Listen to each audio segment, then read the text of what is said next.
Saudara, yang tak kalah penting, nasib petani menjadi salah satu bahasan debat calon wakil presiden malam tadi. Ketiga cawapres saling adu argumen untuk menyejahterakan para petani. Tapi di Madiun, Jawa Timur, sebanyak 668 km dari lokasi debat, petani masih berkutat dengan pupuk subsidi yang masih sulit didapat. Debat cawapres membuat masalah pupuk kembali mendapat panggung. Ketiga calon wakil presiden sama-sama memperlihatkan kepedulian soal petani plus pupuknya. Petani kita harus kita beri pupuk yang cukup dengan harga yang terjangkau. Bahkan banyak petani punya duit sebetulnya tapi pupuknya tidak ada. Bagaimana mungkin? Yang kedua, potensi pupuk organik juga menjadi salah satu bagian penting agar produksi pertanian kita semakin berkualitas. Di sisi yang lain kita ingin program perlindungan gagal tanam gara-gara iklim juga kita berikan supaya petani kita aman, merasa aman dan yakin dengan produksinya. Enak banget ya Gus ya, jawabnya sambil baca catatan tadi. Kuncinya di sini adalah ekstensifikasi dan intensifikasi lahan.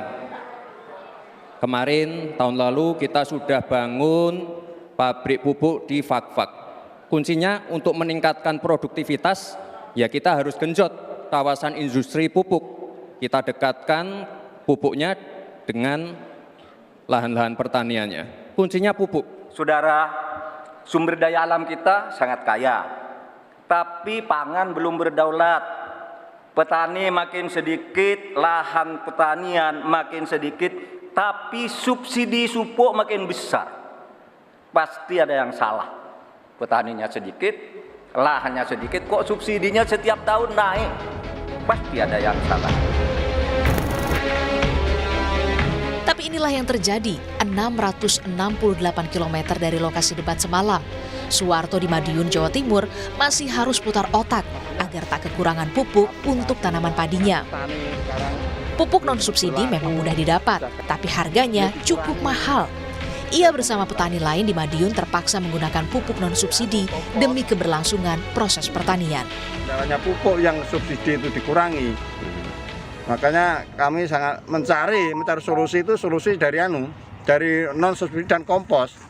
Dari kita menambahi kompos, setelah itu kita pupuk subsidi itu kita irit-irit supaya terpenuhi. Ketua Kelompok Tani Nelayan Andalan Kabupaten Madiun menyebut kondisi ini terjadi akibat pengurangan jumlah alokasi pupuk bersubsidi pemerintah. Bukan hanya jatahnya berkurang, hampir setengahnya. Regulasi penyalurannya pun kurang tepat dan membingungkan petani. Mereka khawatir jika kondisi ini berlanjut akan berdampak pada turunnya produktivitas hasil pertanian dan berujung impor pangan. Saya sendiri selaku KTNA ini berpikir apakah ini ada sebuah kesengajaan agar petani ini menjadi kolaps ya, menjadi bingung, menjadi panik, yang ujung-ujungnya nanti akhirnya kan hasil petani ini akan menjadi menurun gratis. Otomatis nanti ada ketahanan pangan nasional akan bisa kolaps juga. Nah ini apakah ini ada penggede-penggede ini hanya kesenangannya import gitu, karena kan mudah toh, import badinya banyak diberikan untuk bansos dan sebagainya. Apakah kita harus seperti itu? Mungkin ibarat pepatah, gajah saat ini bertarung memikat pemilih di pemilu 2024.